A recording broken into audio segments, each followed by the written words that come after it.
Good morning, everyone. This is Mitch Driggers, here to give you a military update. I hope all of you are enjoying your time there in San Diego. I'm sorry that I can't be there today, but Rita and I looked at this situation. I have to be in Denver at the Outdoor Retailer Show very soon, and so the logistics of being in both places just did not work out. I have to tell you that I'm sitting in front of a blank screen this morning, and that's a little bit difficult to do. I'm not used to doing presentations like this, in spite of what we've learned during the pandemic. This is a little bit like kissing your girlfriend through a screen door. It gets the job done, but there's a little something lacking in the interaction part. But if you'll bear with me, we will work our way through this presentation. We're going to look at four things that you see there in front of you. I won't elaborate on any of those, as we'll be doing that as we go through the presentation. First up is mercerization. As all of you know, ASI has been working with mercerization almost as long as we have with superwash, in getting to know that process, learning how to run it, and finding places where it can be used. And you'll hear a little bit more about that in a minute when we talk about the Army contract. We started working with mercerization really in 2012 or so, not long after the superwash line went into production.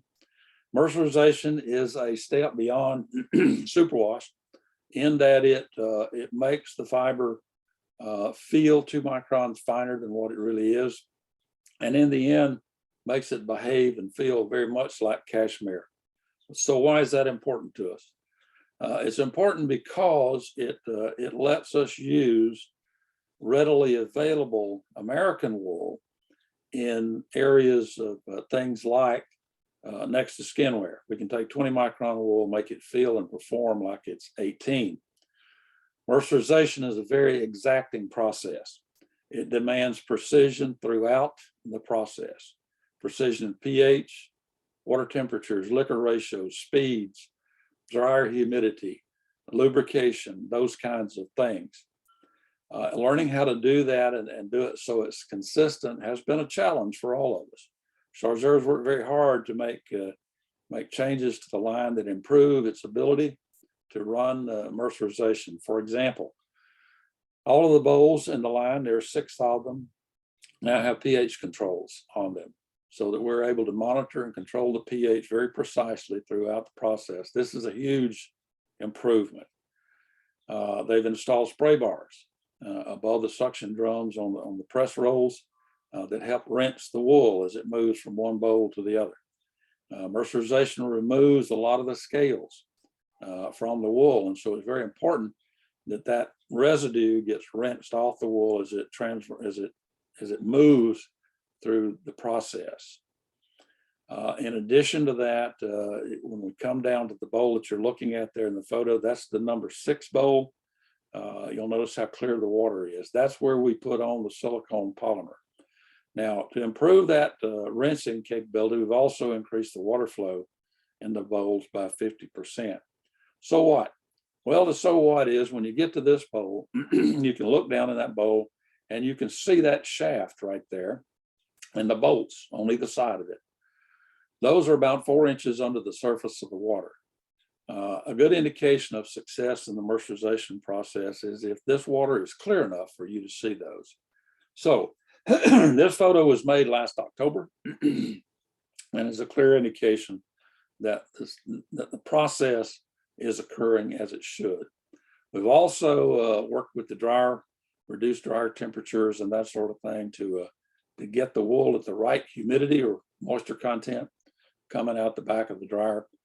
And then the water and oil emulsion that was introduced typically in this number 6 bowl, we have moved that to the front of the gills and are introducing that using a series of spray heads. So as a result of this, commercial interest and commercial production on mercerized wool is growing. The picture that you see there is actually a video, and I'll run it in just a minute. I'll tell you a little bit about the video first. What you're seeing there is the wool coming off the back of the dryer, It's being wound on the bobbins here. Then those bobbins are transported to this machine back here, which is the gilling machine. It takes these bobbins and reforms them into wool top. And then, of course, the wool top is ready to begin spinning. Notice how white that wool is. When we get to the gills, the thing that's most important to me is that this machine is running for feed. We had a problem with that almost up until this run in October. The wool getting there with too much static, and as a result, it wouldn't pass through the machine. Those spray heads I mentioned are right up here before it goes into the drafting section of the machine. So we're seeing more commercial interest and more commercial production. The Army mercerization contract, of course, is an important part of our efforts in mercerization. This contract is a result of a briefing that Rita and I gave to the Army at Fort Belvoir several years ago. The Army, as is the Marine Corps and the other services, are very interested in having wool in their base layer underwear. And by using mercerization, they saw that as an opportunity to introduce wool. So that resulted in a contract with ASI to begin research and development work on base layer garments using mercerization.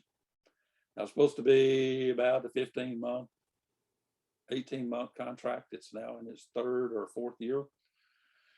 It's had 9 modifications. It's had increases. It's now scheduled to run out the end of September of this year. So why the modifications?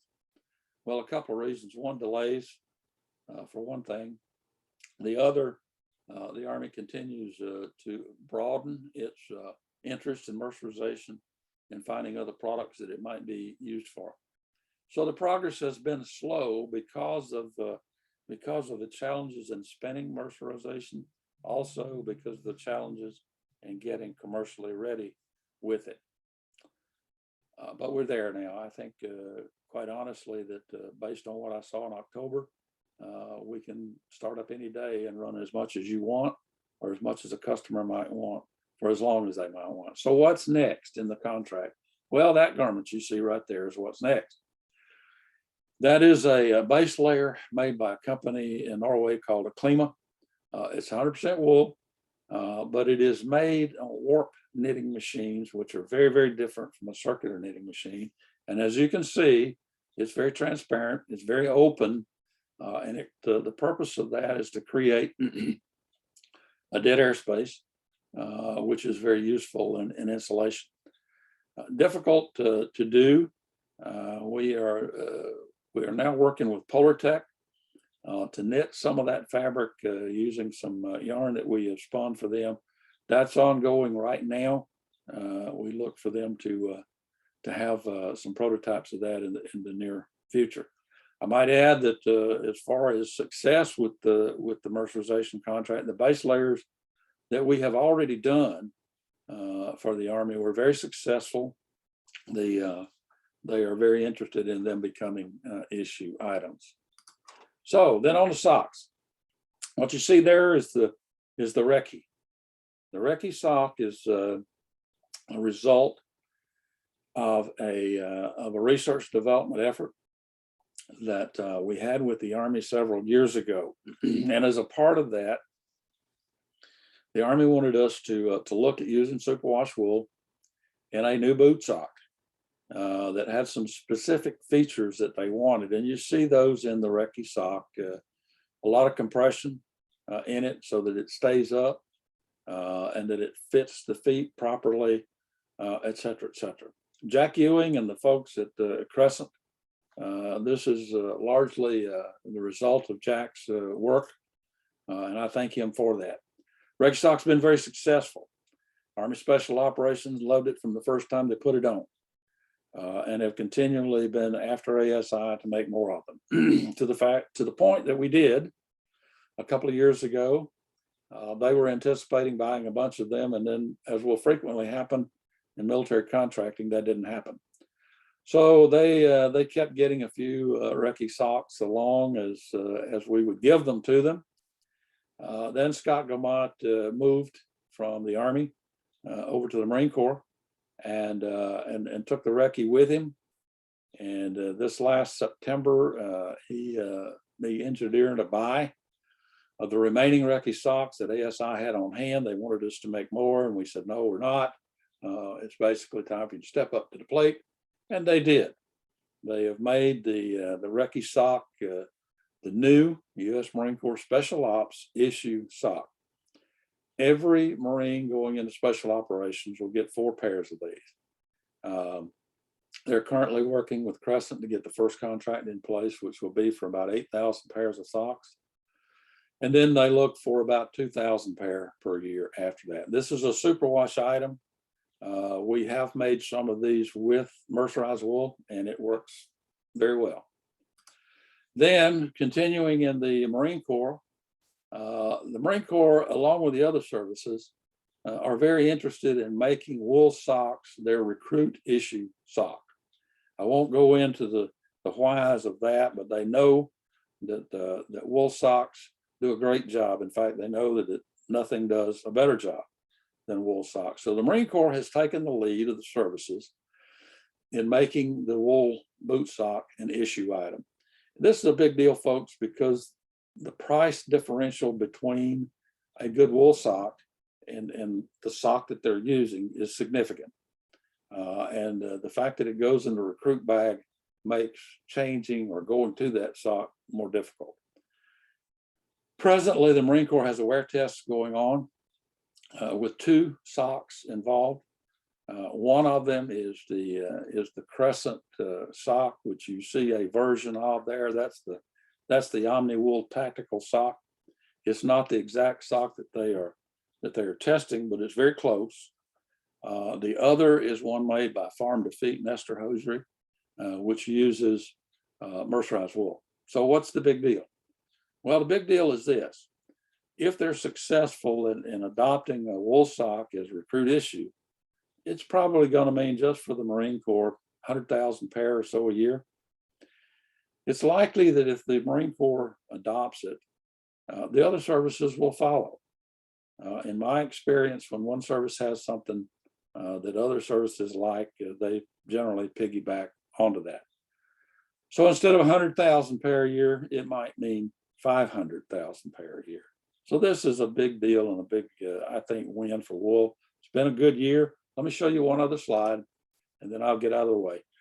All of you know that the Army has adopted what we call the pinks and greens, which is an iteration of the World War II uniform that was very, very popular.